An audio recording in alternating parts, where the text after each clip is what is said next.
Shalom Bapak Ibu dan jemaat yang dikasihi Tuhan Yesus. Kiranya damai sejahtera Kristus beserta kita semua. Marilah kita tetap bertumbuh dalam anugerah-Nya dan dalam pengenalan akan Kristus sebagai Tuhan dan Juru Selamat kita. Selamat mengikuti renungan firman Tuhan hari ini melalui versi audio. Tuhan Yesus memberkati. Renungan hari ini, Sabtu 19 Juni 2021 dengan judul Bangkit dari Kegagalan. Bacaan kita terambil dari Injil Matius pasal 26 ayat 73 sampai 75 yang berbunyi demikian. Tidak lama kemudian orang-orang yang ada di situ datang kepada Petrus dan berkata, "Pasti engkau juga salah seorang dari mereka, itu nyata dari bahasamu." Maka mulailah Petrus mengutuk dan bersumpah, "Aku tidak kenal orang itu." Dan pada saat itu berkokoklah ayam. Maka teringatlah Petrus akan apa yang dikatakan Yesus kepadanya, "Sebelum ayam berkokok, engkau telah menyangkal aku 3 kali." Lalu ia pergi keluar dan menangis dengan sedihnya. Bapak, Ibu, dan saudara sekalian, kemarin kita membahas tentang penyangkalan Simon Petrus. Semua Injil, baik Injil Matius, Markus, Lukas, maupun Yohanes, semuanya mencatat hal ini.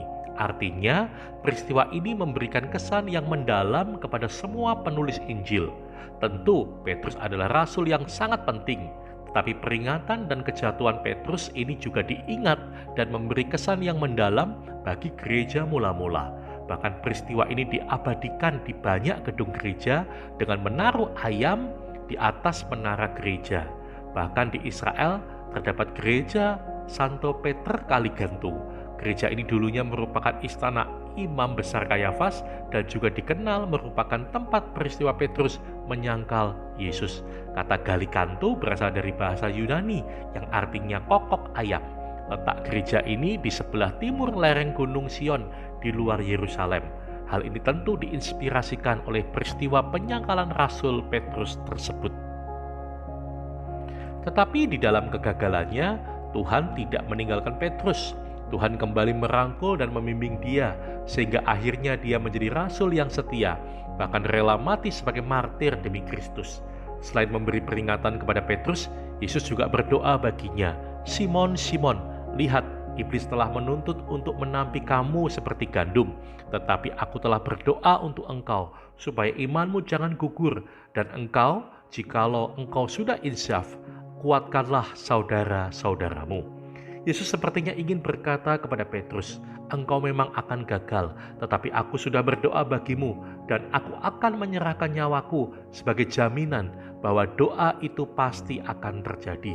Engkau melalui pertolongan Roh Kudus akan sadar dan bertobat dari segala dosamu, dan aku akan memulihkan engkau supaya engkau dapat mengasihiku, bukan dengan kekuatanmu sendiri.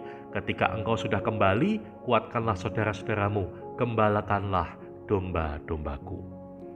Setelah menyangkal Yesus sampai 3 kali, Petrus sadar ketika mendengar ayam berkokok. Dia sadar akan perkataan Yesus, dia sadar akan dosanya, dia pergi menangis dengan sedihnya.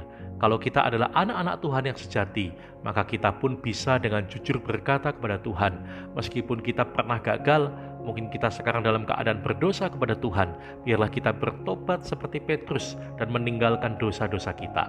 Kembalilah kepada Tuhan, biarlah hidup kita menjadi hidup yang memancarkan hidup yang sungguh mengasihi Tuhan. Jika kita sungguh-sungguh menyadari dosa-dosa kita, bertobat dan kembali kepada Tuhan, maka Tuhan Yesus pasti akan memulihkan kita. Amin.